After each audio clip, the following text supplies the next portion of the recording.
Hey, everybody, we're going to start off the podcast a little differently today.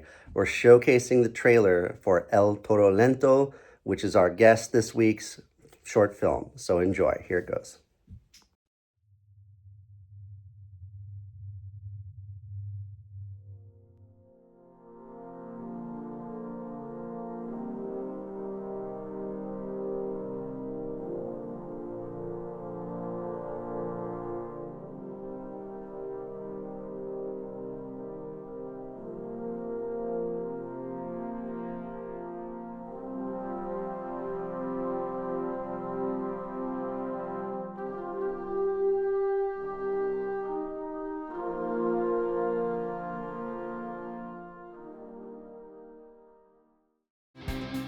What's up, everybody? Welcome back to the Most DEFF Podcast. It's Casey, and today I'm here with my guests. Hudson, Ortiz. Demitri, Tentman. What's up, fellas? Where are y'all coming out from? We're from Murrieta. Murrieta. That's where we came from. Dang, you're slumming it all the way out here. It's just an hour. It's not bad, honestly. Compared to LA and San Diego, it's nothing. That's good. That's good. Yeah, and so this is episode 21, and we're here to talk about your guys' short film, which is called El Toro Lento. El Toro Lento. That's what it's called. That's what it is, yeah. Yeah, which me and Cindy watched. We checked it out. We really enjoyed it. And Thank you. It's like, yeah, you guys reached out to us and were like, been checking this out. It's like, yeah, come on out. Come on out. We got to see what you guys are all about. So. Yeah, and thank you for having us on. We've followed each other for a while now, and some of the other guys that I know have been kind of associated with you as well. And I was like, hey, we're from the Inland Empire. We kind of have an alignment in our mission of trying to make this like an actual indie powerhouse and get this grassroots movement up and going. So I figured, hey, this would be a great opportunity to connect, talk about our stuff, talk about your stuff, and just kind of see where we overlap. I agree. And this has been one of the things is like the IE is very isolated. It's very broad. Very much so, yeah. It's out there, and that's why we've been trying to go to all the different festivals and stuff. Like we're at the Temecula Valley Film Festival, and that was kind of bringing a way for us to get in touch with a lot of people in like that Temecula, Menifee, Murrieta, and even out to like Hemet kind of area, you know? Definitely, yeah. And we're both from Riverside County. I was born in Corona. I grew up in Murrieta and Wildomar. I was I early on in Menifee, but then Murrieta later on and stuff. So same area. Yeah. So I wanted to talk about your guys' film, El Toro Lento, and how this is your first project, right? It's my first directorial outing. Yeah, we'd had some other things that we did before and stuff, but this is our big kind of what is poised to be our breakout film, our real statement piece. Yeah, absolutely. So could you just kind of break down like the synopsis or just a quick kind of get people introduced to what the idea of the story is? Yeah, so El Toro Lento followed. Do you want to do it to the camera or to you? Go either way. All right, so El Toro Lento is the story of a guy named Sergio, who's a disenchanted boxer that works as a trainer at a gym. And given his family and cultural traditions and the pressures of living up to those expectations, he stays as a boxer even though he doesn't really have the passion or love for it anymore. His real passion is for lucha libre. For those who don't know, that's Mexican masked wrestling, which is steeped in tradition and history. And so every night after he closes down the gym, he dons a colorful, flamboyant outfit and becomes El Toro Fuerte, the unstoppable luchador, and lives as his more authentic self. And he plans to keep it a secret and not bring it to his family or to the public or make a big deal out of it. It's just something that fulfills him. And that is until another student at the boxing gym, a gardener named Alex, stumbles upon this secret in one way or another. And that's where we take off. So I thought that was really interesting of the structure of the story is that there's sort of a deuteragonist thing. Yeah, it's definitely a dual lead kind of. They're telling the same story from two angles, from two sides of the coin and stuff. You have one person who wants nothing to do with their family's expectations and is trying so desperately to run away from it. You have another person who's trying to live up to the legacy of a man who's no longer with us. And they both kind of find themselves aligning over this shared common interest, but for very, very different reasons. And they have very different plans to proceed with what they want to do. Well, one thing that I thought was interesting too is that each protagonist, each one of the two guys is that, right? It's that Sergio's struggle is about family, and then Alex's struggle is about kind of career and relationship. Definitely, yeah. And that is kind of a constant struggle, I guess, as filmmakers specifically, where it's like, I really want to follow this passion. I want to live my dreams out of telling stories and connecting with people and inspiring people. I also want to make a living at the same time, which is becoming harder and harder to do in this industry. And I also want to give enough time to my family and my loved ones and be there for them in the ways that I need to be there.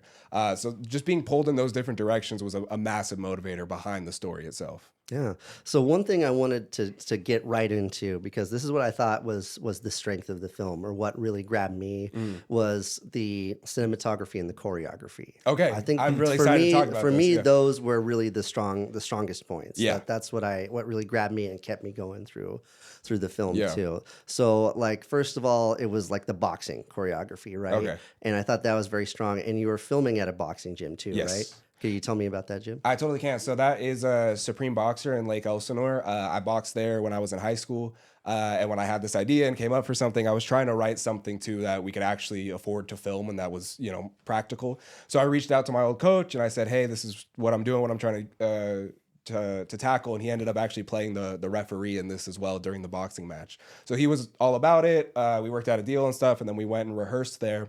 So the boxing choreography, that was just Demitri and I, and then coach helped kind of on the day with a little bit of the stuff. I bet you can't tell in that boxing scene, it was actually filmed in 2 segments 4 months apart from each other. So everything facing one direction was filmed on one day, everything facing a different direction was filmed on another day, and we switched up the choreography and made it a little better. But yeah, cinematography-wise, our DP's name is Alberto Marmolejo, who I met through some mutual friends in San Diego. He's a super talented cam op and cinematographer, and he came onto this. It was the first thing that I did, and then when I met him and pitched him on the story, he really resonated with it and just brought a really beautiful quality. I was trying to go for that kind of romanticized Mexican-American, Latino kind of like flair to it, to where it's like almost melodramatic in a sense. Well, what I kind of felt, or how I describe it, is both gritty and polished, right? Yeah. Is that it has a gritty, the environments are gritty, the characters are gritty, but it looked refined, it looked well set up and well executed. Thank you. And so how did you feel about, or what was your process of working with your DP? Right. Like, did you take a lot of time ahead of time Months to really, and months and months. to really plan all the shots way out El and Toro lighting? kind of came together from the actual logistics standpoint is I had spent, and Demitri helped me a lot on this, writing a feature. So it was the first thing of substance that I wrote. So I wrote a 120-page screenplay, and when I went into it, I said, okay, the first like 15 to 20 pages, I'm going to turn that into a proof of concept short film, do the best that I can on that, prove myself as a director, prove that the story has some merit to it, and then see what comes out of the festival circuit, see what comes out of the connections I make along the way, and hopefully make it a feature one day. So I told this to the cinematographer, to Alberto, and he was like, okay, yeah, like I could totally help you with that. Because at the time, I knew nothing about cameras. I knew nothing about lighting. I didn't know really the industry that well at all. I just knew I have a story to tell and I need help telling it. Yeah. So after pitching him on it and him getting invested into it, we spent months and months on Discord and in person, just going and storyboarding the entire thing, having his input on department heads and kind of the flow in which we put the team together. And he was instrumental in constructing this. I owe a lot to Alberto for the success of El Toro. Yeah. And we use this, one thing that I won't do again though, is we use this 3D software to like previs the entire film. So we were like, and it looked like The Sims. So we were like constructing sets that looked like our real sets and animating little figures. And it was incredibly tedious, and we're also not animators. So it looked okay, but like it was in hindsight a very difficult storyboard to work off of. So next go around, like since then, we've just opted for kind of either the traditional pen and paper style or photo boarding too, which is something that Demitri definitely does pretty proficiently. So one thing I saw, that because there's lots of different ways to approach storyboarding, right, or to approach how you want to describe the shot, if it's going to be involved or need a lot of movements or have a lot of blocking, like and we were talking about the video game collection over there. Like, have you guys ever played Metal Gear Solid? I personally haven't. Have you? I don't think I have. Okay. I don't think so. No. Yeah. Well, it's PlayStation 1 is when the first one came out, like 98, and that kind of changed everything because it was very cinematic, right? Gotcha. Lots of extended cutscenes and things like that. And I saw the way the director Hideo Kojima was describing to people how he wanted the shots to go. And what he did is he built the sets in Lego. And then I just talked about doing that. Yeah. And he had built, or he had just used like a little webcam, like USB webcam, to be the camera and was moving it how you wanted. And he's like, oh, and it's going to switch to POV when you crawl under this thing. And so there's so many different ways to tackle it. So it's like you got to find your own way to do it, because I can't really draw. I'm not great at drawing either, honestly, and it's a little hard for me to kind of conceptualize in a 3D space, just like the layout of it. So photo boarding it's the same deal, where it's like, okay, you're playing with figurines or you're doing it digitally and stuff. If you could just block people in the scene and stuff and like move in a set similar to yours, or like tape on the ground and stuff, and then just taking pictures, it proves to be a pretty reliable previs method. And that way too, if you are working with a client, you can show them, hey, this is exactly what every angle is going to look like. This is how the thing's going to flow together. So that way, when the project's completed, they're not surprised by how it looks, because like, hey, you knew what we were getting into when we started. Of course. Yeah. And Demitri, I want to ask about your involvement with the project, and because you're the star, right? I guess technically, I would say yeah, co-lead. yeah. I mean, I was involved pretty early on. I remember he told me about the concept, and I read like the first draft of the longer script, the feature length version, and I gave like notes on that and stuff. But honestly, my involvement as an actor in it is kind of like, it's like we swap places, because you're asking if this is his first project, but like the first 2 films I made, one that I co-directed with my sister, he acted in them for me and I was directing. And so it was only fair that I act for him in his film. Yeah. And I'm glad I did. It was a really good experience. Yeah. How much have you acted before? I mean, I did drama in middle school, and I had to act in my first short film because we had 2 of our actors drop out on the same day. On set. And we're like, oh, okay, how do we fix this? Okay, let's just have our friend Tyler, who was just helping on set. Hey, Tyler, why don't you and I take over what these characters are supposed to do? And then we just improvised the whole thing off of that. And so you've headed up your own shorts as well, then, right? Or is that what you're saying? Exactly. Yeah, I'm typically writing and directing. Not like the most experienced actor, obviously, but yeah, no. I obviously do it for him, like, you know. It's no big deal. I should add that we've been close friends since 5th grade. So we've been lifelong friends and stuff, and we got into this whole thing together. We decided when we were, I don't know, 21 at the time or something. We're both 23 now, but yeah, I think 1.5 to 2 years ago, we were both just like really fed up with our day jobs, and was like, hey, you know what? We love this. We've loved this forever. We've bonded over comics and games and movies our whole lives. Like, you know, we can fail at normal jobs. We could fail at anything. Well, let's fail at something that we love if we're gonna fail. And you know, that's where we're at so far. Well, Demitri, tell us about your film then. Well, I have the first one. I that's on the internet somewhere. I don't really want to promote that one, but my last one was No Lord No Mercy. It was actually the same DP on El Toro. Alberto DP'd that one. I'm really proud of that one. Other than that, I have an upcoming short film I'm really excited about. There's a proof of concept, or like a teaser sizzle reel out there online right now for Quantum Camping. That one I'm really excited about. Definitely. That's going to be filming later this year. But yeah, I mean, the getting on screen in front of the camera, getting beat up by my director in a boxing scene and wrestling and learning choreography for that was only fair, because the last 2 films I had him on the floor bleeding out. You know, and not on the floor, on the ground, like out in the middle of nowhere. Like the first time we were up in La Cresta, so like the hills in Murrieta Temecula area, and I had to like, this was the first thing that we ever did. It was like 6 friends, a black magic camera, and labs from Amazon and stuff. So it was like we did the best with what we could. But no I was budget. No, zero budget, you know. In the winter, in the mountains. So I'm laying on the ground covered in fake blood as his sister like grabs my hair and like pulls me around and like makes fun of my dead body. So I'm like laying in the dirt for an hour and a half. Yeah. And then the next film we do, again, his sister shoots me and I have to lay, this time out in the Anza Desert in the summer on the ground covered in blood while his sister drags me around again. In my defense, I had another actor casted for that part, and then they backed out. So I was like, hey, Hudson, do you want to act in my film? You're going to be on the ground bleeding out with fake blood on you again, but you know. And he's like, yeah, sure, I guess. you gotta pay your dues with being shot in a film or dying in a film. We're paying. Yeah, he definitely paid too, especially in that opening boxing scene, which, you know, there's clips of in the trailer. So I guess like a little background to the filming of it. That whole week I had the flu, and like several of our other crew members and actors either had the flu or got injured right before. So the day before we were set to film, like everything was going to shit.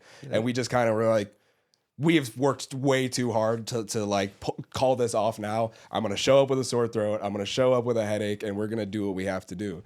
And so the first thing that we filmed is the boxing scene.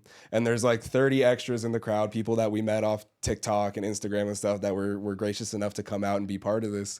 And him and I had choreographed this and rehearsed.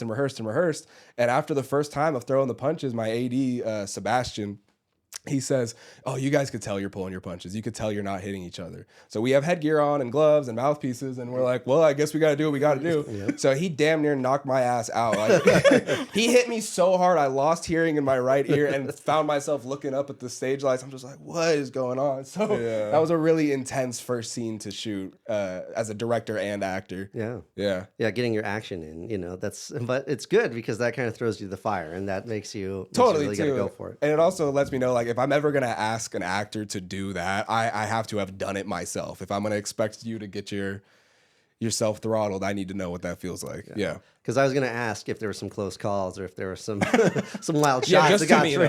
Okay, good. Well, I think that made the scene like look better because like I think the boxing scene is such a good, strong opening. And it's like, wow, it looks like they're really hitting each other. It's like, because we are. We're actually hurting ourselves for the love of the game. But you're making it sound like, well, I don't know. We both were like, we had to both mutually agree, like, okay, we're going to actually hit each other for this. We knew the choreography. We weren't like, we were going like 80% power, like maybe less. But one character wins and one character loses. You know? So I kind of got pummeled.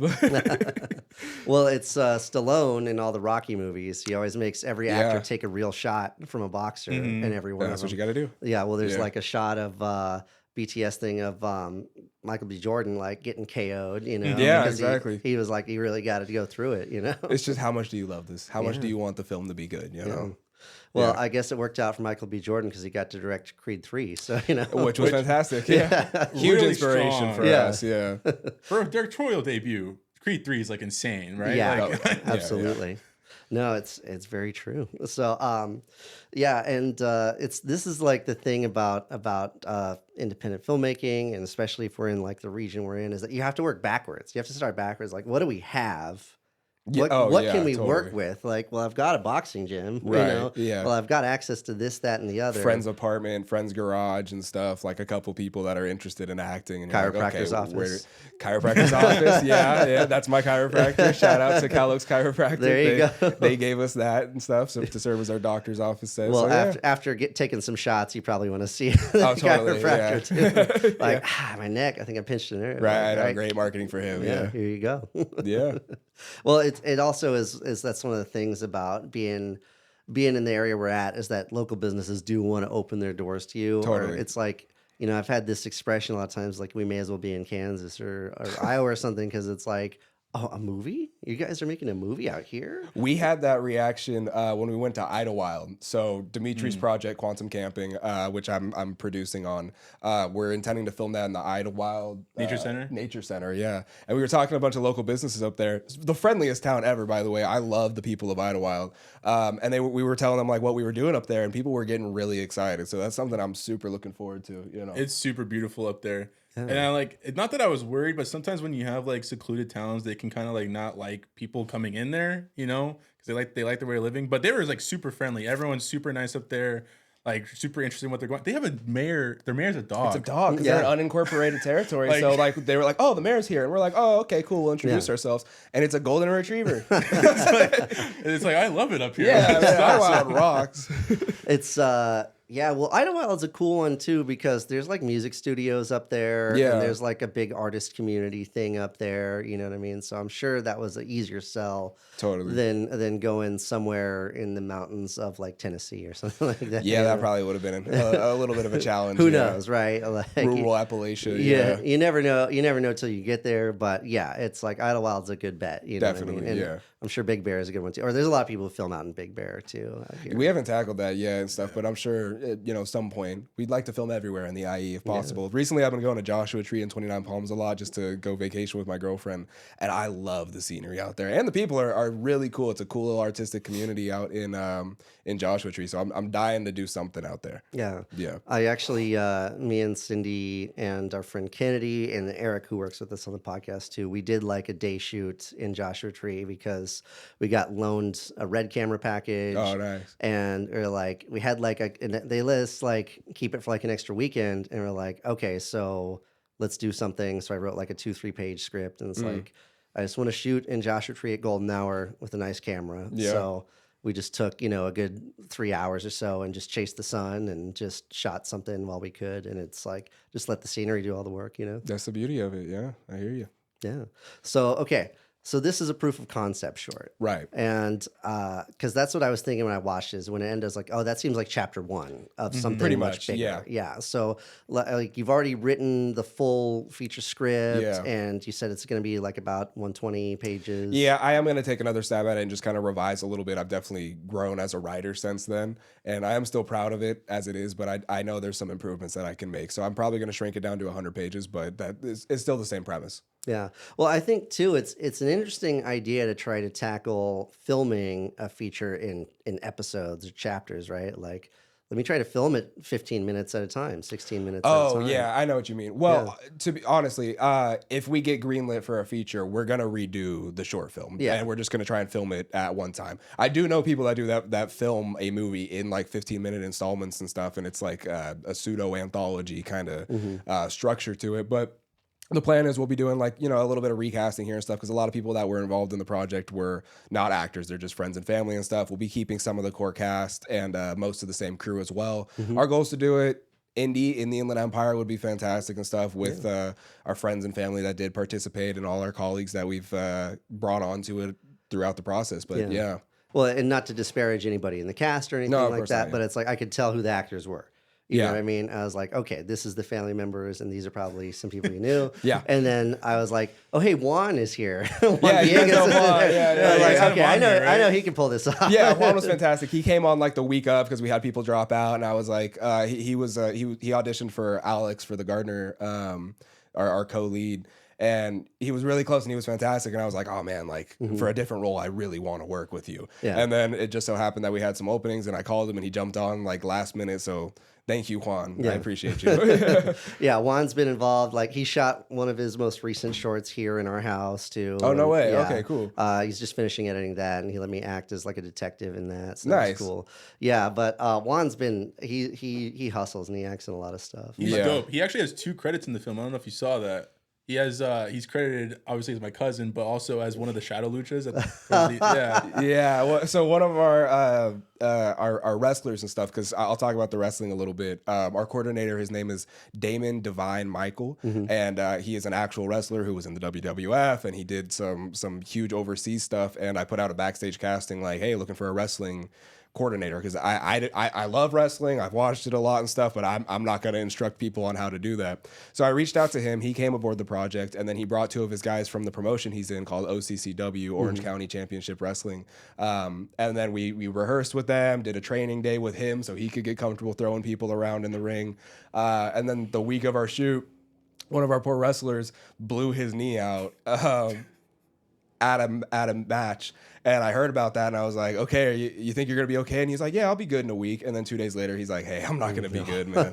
So I was like, what am I going to do? And then I remember Juan has like jujitsu experience. So I reached out to him and he was like, yeah, I could do both. No problem. So he learned the choreography on the day. And it wasn't until months later that I found out he had a torn ACL through all of this. Yeah. So Demitri was like body slamming him and just stomping on his ass. Yeah, dude. I think his left knee had a torn ACL. Yeah. And you were stomping his ass. But he didn't say anything. He didn't fuss the whole time. I wish I'd have known that earlier for insurance purposes. But I I probably would have gone too soft and it wouldn't have looked good if I had known that. But wow, I didn't know that. Yeah, it's crazy. Yeah, but he's down to take a bump like that, you know. Yeah, and if he's done enough jujitsu too, he's used to getting hurt. So totally, yeah. No, and he's been doing jujitsu for a long time. I've Really? talked to him about that. Yeah, like he's a pretty serious Gracie jujitsu guy. Oh, that's badass. Yeah, absolutely. I've seen some of his stunt reel and stuff, and you could tell like he definitely has the athleticism and knows what he's doing. Yeah. Yeah, definitely.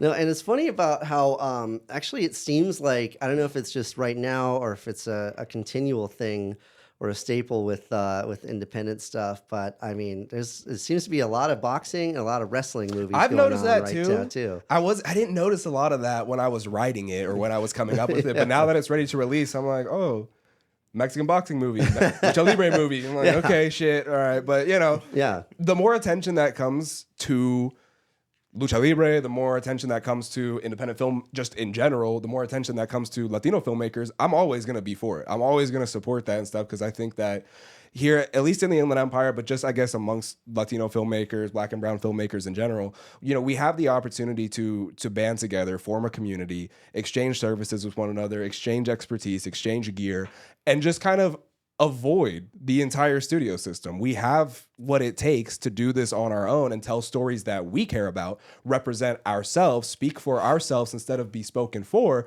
So if somebody else wants to make a luchador movie, I'll buy a ticket. Yeah. Then that's how I feel about it. Yeah. Well, I mean, to an independent film, like it's come from all over the world where somebody has made something because they wanted to make a movie, where it's like Kevin Smith made Clerks at the convenience store that he worked at the time. And then he had like put together the money by like scraping credit card numbers off of people renting movies from the video store he worked at. No, we didn't do that. Or like Werner Herzog, you know what I mean? Like he stole a camera from film school and then went out to Peru, the jungles of Peru. A desperate filmmaker is a dangerous animal. Yeah, just exactly. like you'll do anything you can. I remember Guillermo del Toro was talking about like do everything you can to make that first film, max out the credit cards, take a loan you can't pay back. We didn't do any of that, but if you're thinking about it, I mean, do it at your own discretion, I guess. Well, if you can make use of the resources you've got and not have to max out credit cards and all that. So the way that I guess I could tell you how we got the film financed. Sure. I got introduced to a businessman named Frank Gutierrez. He's a colleague of my dad's. He owns a company called C-Max Commercial. They do sanitary services on commercial plazas and street sweeping and just kind of all types of commercial maintenance. And I was introduced to him, and he's another awesome Latino businessman who's made a great life for himself and is very successful. And I told him about El Toro, why it means a lot to me, why I wrote it. And he really resonated with it and saw the merit behind it and saw it as a story that deserves to be told. So he took a huge chance on us and funded the vast majority of the film and stuff and became our official sponsor and partner on this. And none of it would have happened without him. So I'm really grateful and he's IE local too. He's based in, I want to say Ontario. So it's really nice to have support from the people here. Perfect. Yeah. Yeah. So we work a lot with this company called Chicano Hollywood, and we've taken producer courses and everything like that. And Johnny Murrieta, the guy who runs Chicano Hollywood, does all the classes. Yeah, that's what he's saying is like, it's all, there's not going to be any more going to studios or going to Netflix. Like you'll never get in the door, but it's like, oh, try to talk to your dentist and see if they love movies and if they want to put up $5,000, you know what I mean? Talk to this, that, or the other, you know? There's a bunch of different avenues you could take to get a film funded, but like you would be surprised by just opening your mouth, talking about it with people and stuff. Either they will have funds to provide, or they'll know somebody that has funds, or they'll know like, oh, hey, here's some connections and stuff. Mm-hmm. Just talking about what you do is going to open some more doors than just going on Instagram and waiting for something to fall into your lap. But you have to be proactive in securing your financing. Yeah. Be it independent sources like that, or going to crowdfunding or something, or any kind of sponsorship. You have to be chasing it. You have to knock on a lot of doors. Yeah, well, that's the thing, is hitting the pavement, being your own advocate, being your own self-promoter and everything, and not taking no for an answer. And that's the thing about, like, you gotta make stuff with no budget. You gotta make stuff with Amazon equipment first, and just show people like, here, I do make stuff. I can do this. I have like turned stuff in, and I have like gone to festivals, or I've done it. I can make something from nothing. Yeah, and if you help me out to make something from something, it's gonna be even bigger. Totally. Yeah, that's pretty much how I went about it. I put the pitch deck together and stuff, and a bunch of concept photography that our good friend and the editor of this film, Harper Bennett, did. And he just like, it really clicked for him and was like, okay, I could see that you're able to tell a story and say a message and stuff. Let's see what you do. So he took a huge chance on me, and we managed to put together something that I'm quite proud of, and I think really proves our worth as filmmakers. Yeah. Well, and that's the thing is, like I said, trying to bring all these disparate communities together, because it's like I don't go to Murrieta a lot, right? Like I'm here in Redlands, and so I know all the people in like Redlands, San Bernardino, Yucaipa, and to some extent Riverside, but that kind of has its own scene too.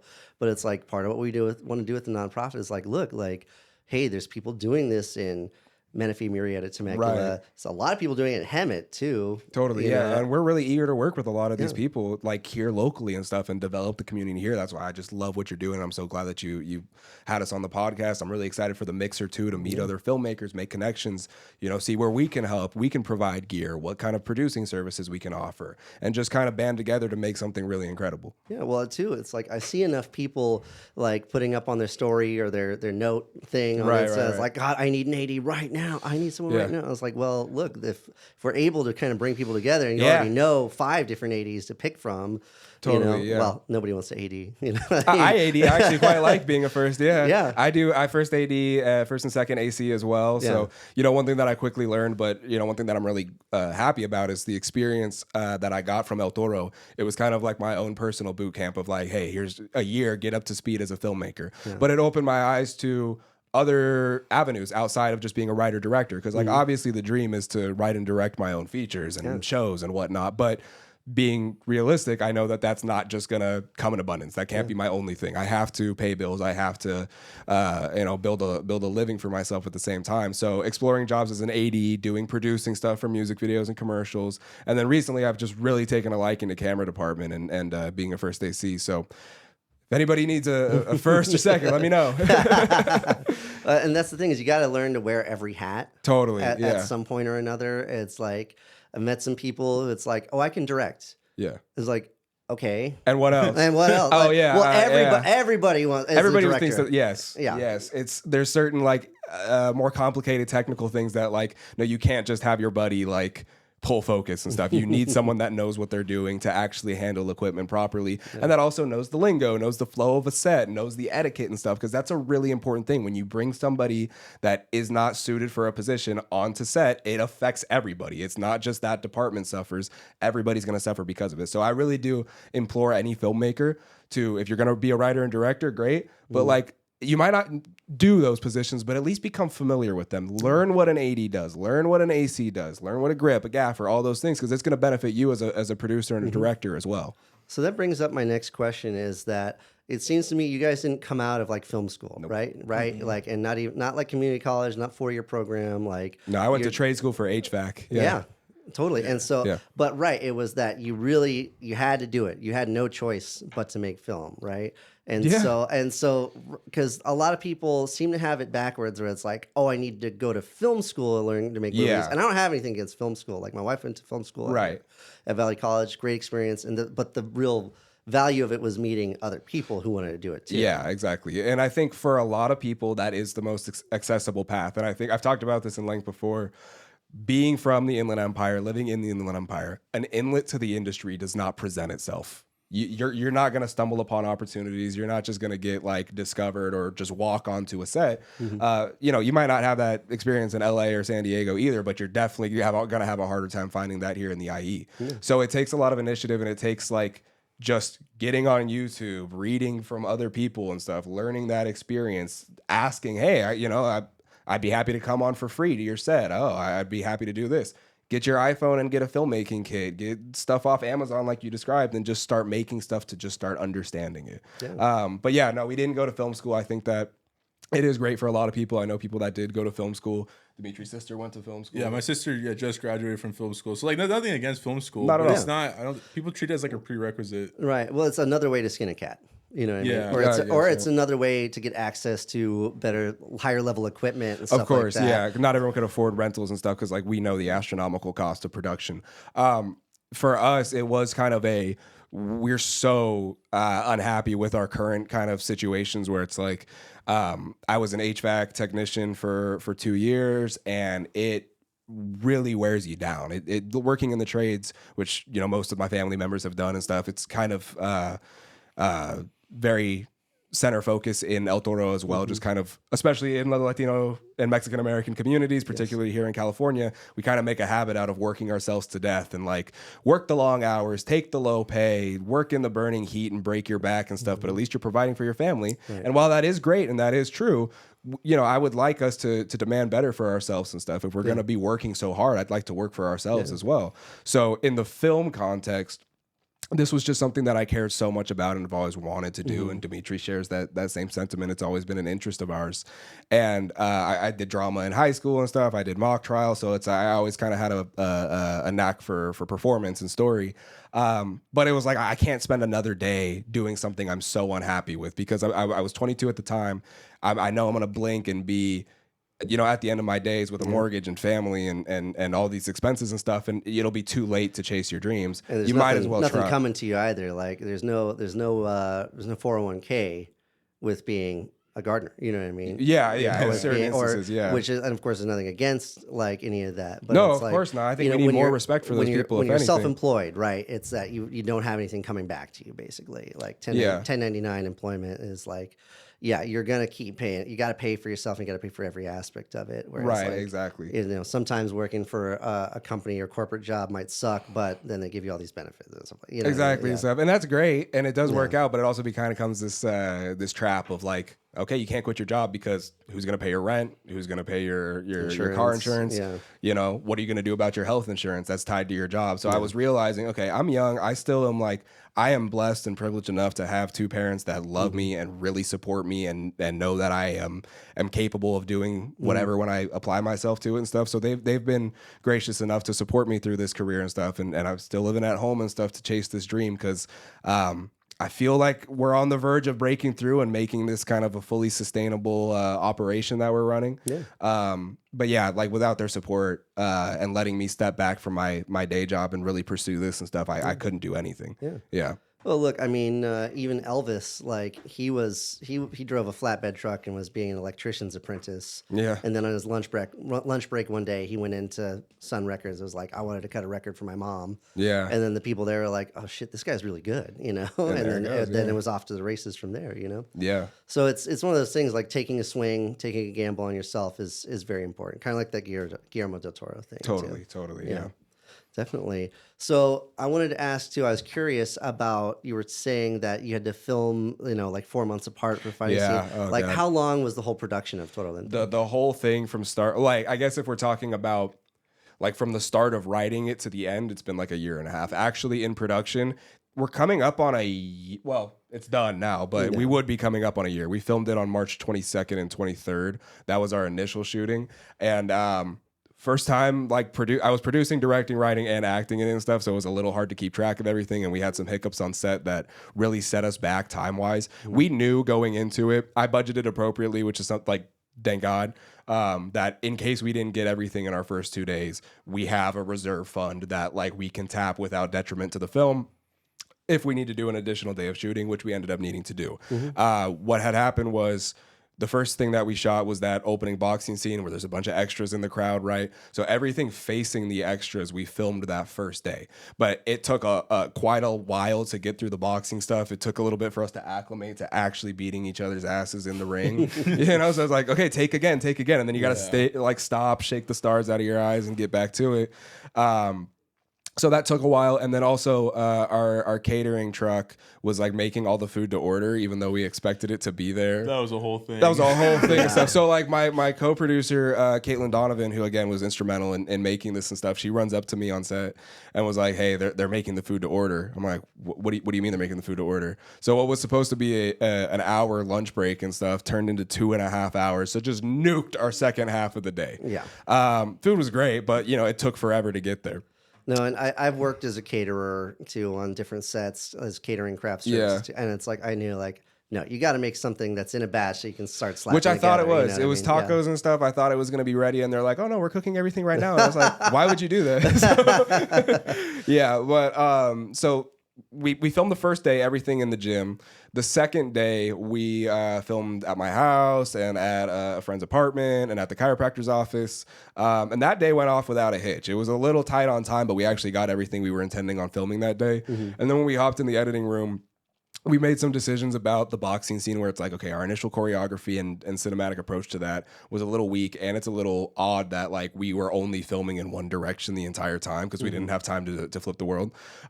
So we like removed some sections, retooled the choreography, practiced more, knew what we were getting into. And then the second time when we got there, we were filming in a totally different direction. You didn't have any extras. So we saved so much time not having to feed everybody, not having to wrangle everybody and stuff.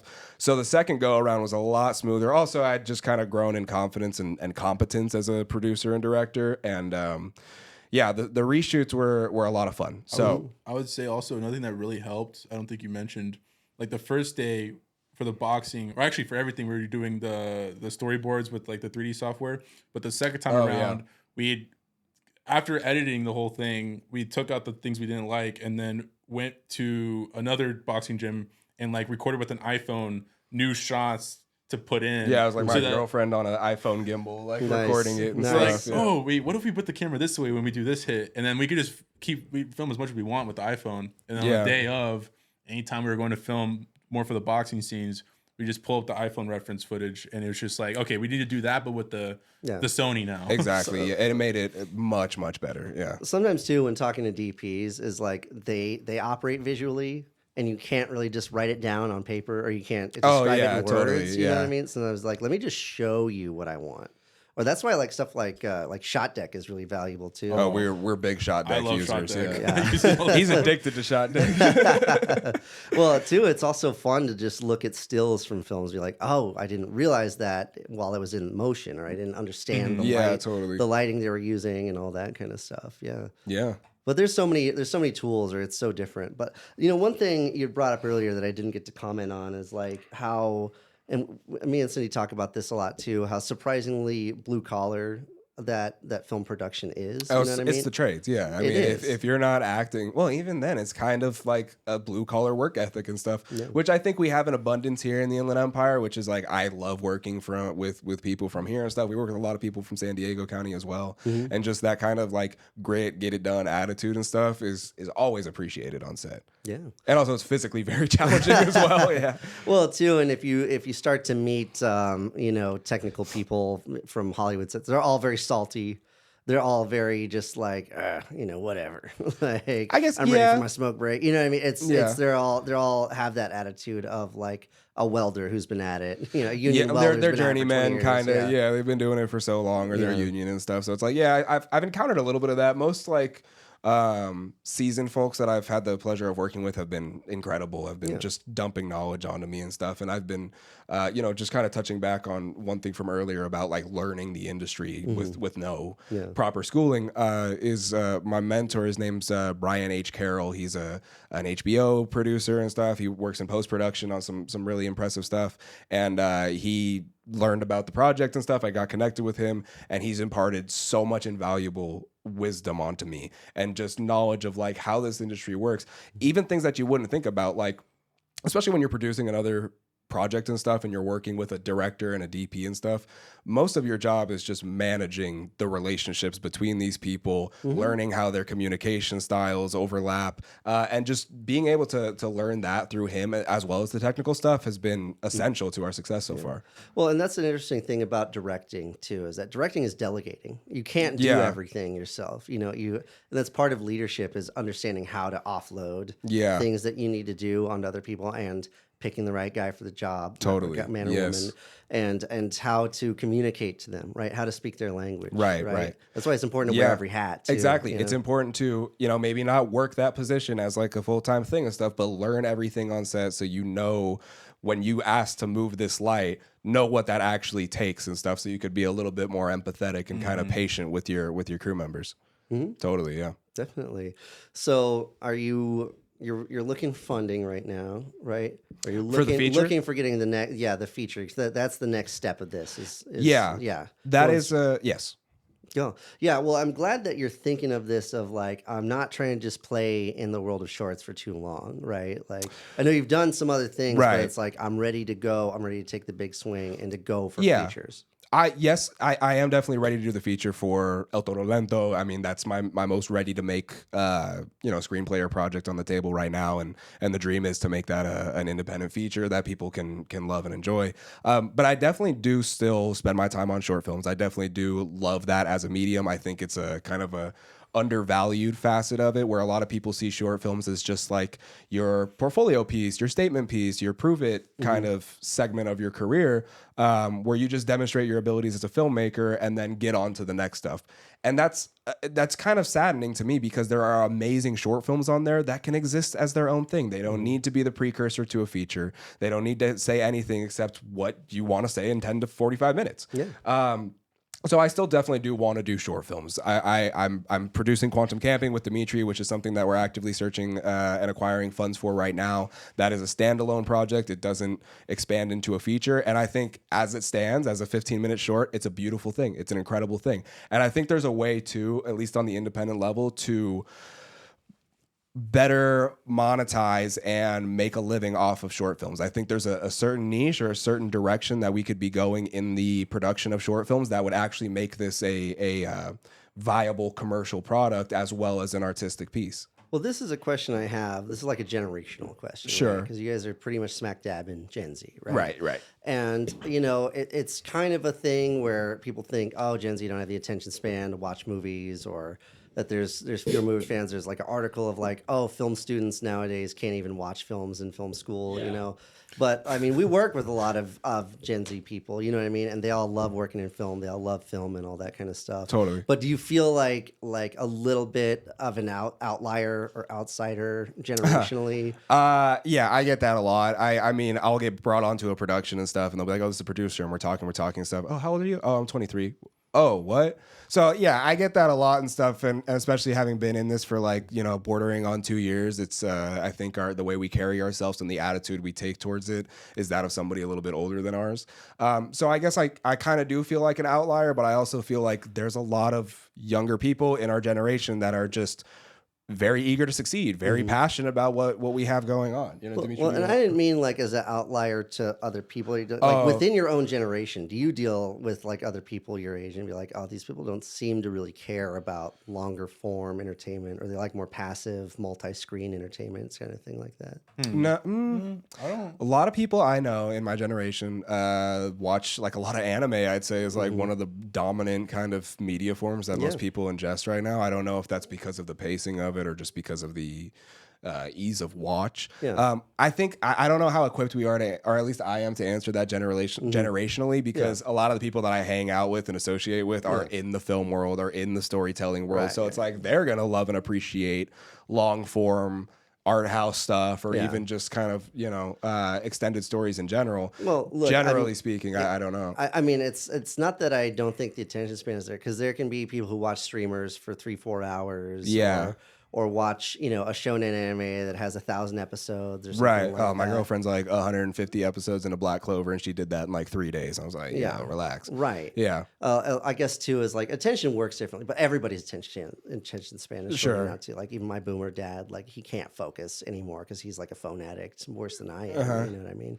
But that's like my question about shorts though, right? Is like I agree that it's an undervalued form of film, you know what I mean, that there should be like a sort of a platform for them, or they should be valued a little bit more, or that like maybe like streaming platforms might want to think about these more, because right now there's only like so few kinds of platforms that accept shorts even, but there's also like short verse and like short of the week and stuff like that, which are nice, but it's hard for them to break out and get to the next level too. But I feel like, look, I think everybody is fine, or everybody's so busy or so stuck in the grind with their life that they don't necessarily have all the time to watch a full feature. Right. Like maybe they'd like to kind of just watch a short or two or something like that. Do you want to say anything about that or the previous question? I mean, I guess slightly on like attention spans. I think that's a big thing that's happening right now that it's going to be interesting to look back on in a couple of years, like how attention spans play into like audience like what kind of content is consumed. Because a lot of television now is getting higher budget. Like I think Stranger Things just like season 5 was like 400 million or something like that. Absurd. Yeah. It's like the budgets for television's going up, where these like smaller chunk bite-sized pieces of media are being consumed more. But I think honestly, I think it's a good thing, like for movies, even though it's like kind of hurting it financially, but it's really not. It's I think it's forcing us to like be more creative and like competition is always a good thing. Yeah, I think you hear these stories of like Netflix saying, "Oh, you have to repeat the plot so many times because people are on their phones." Second screen entertainment. I think that's the complete opposite way that you should be thinking about it. Like instead of giving in, like, "Oh, you already lost the battle. Let's just." Why are we catering? To that? Why don't you just try to outcompete the phone? Sorry, bringing the mic. Try to outcompete the phone instead of like giving up to it. Well, the thing is too is that they're in competition with video games for people's attention. You know what I mean? They're in competition with PCs. You know, I mean, consoles are kind of on their way out, so it's like, and mobile gaming and stuff like that too. Like, there's only so much attention that people can give up per day, and it seems like there's less and less. Leisure time for people nowadays. I think that's just a big issue with entertainment and the way in which we consume media in general. I think scrolling is just kind of become this all-consuming thing that's like, especially with like so much horrendous shit constantly going on in the world, it becomes addicting to where it's like, I need to stay informed, I need to stay up to date, but I'm also ruining my mood and pissing myself off all the time. So not only do I not have the attention span, I don't have like the emotional energy to go get invested in a 3-hour movie like that sometimes. So I think instead of, like Demitri said, pandering and placating to those who don't have the attention span to watch an 1.5 hour long movie, a 2 hour long movie and stuff,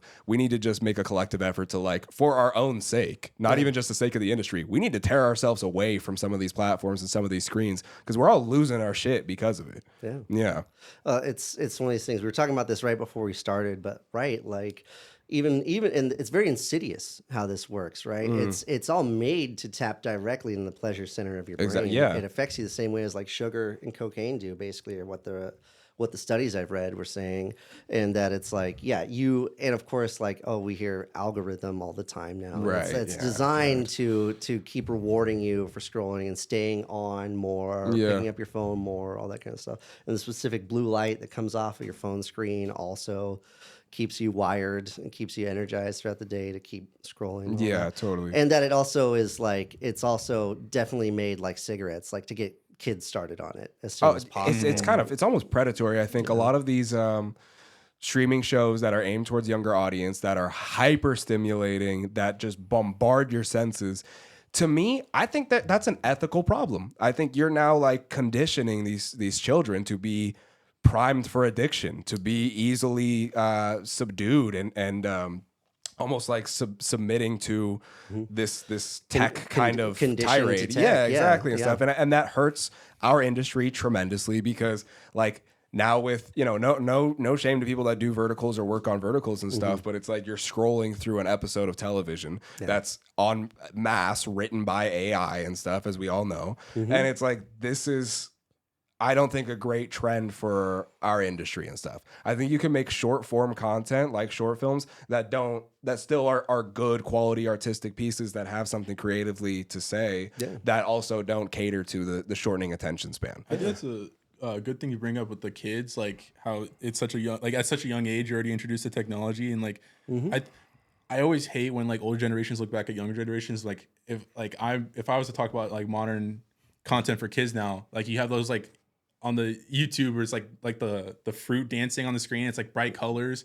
Like a lot of this content being made isn't meant to like a lot of shows that I grew up with, and maybe you grew up with too, like had lessons to them, and there was like actual good writing to it. There's a story to it. Character development. There was Teen Titans, Avatar. There was a moral to it, but now it's not meant to have like a moral or a lesson or like teach you something. It's about, let's make something that's going to grab your attention and hold you there more than anything else.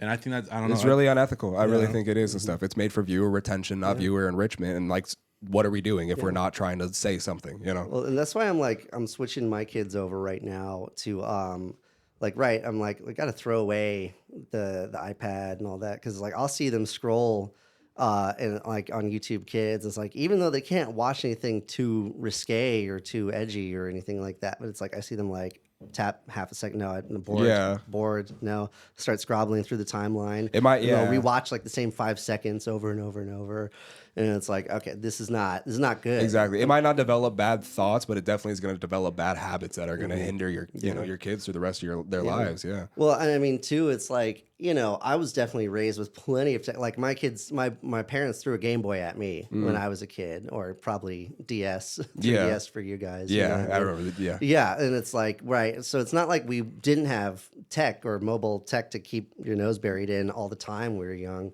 And that was also definitely like there to provide a lot of stimulation and definitely, pleasure. Yeah. But there's a lot of substance to a lot of those things. That's like there are video games that tell beautiful stories. I mean, there's a plethora of them. Like you can't see right now, but my arm is covered in tattoos from God of War. That's my favorite story ever told and stuff. And it's a video game that I'm interacting with through a screen. But you know, we have the opportunity with mass media to reach so many minds and so many hearts.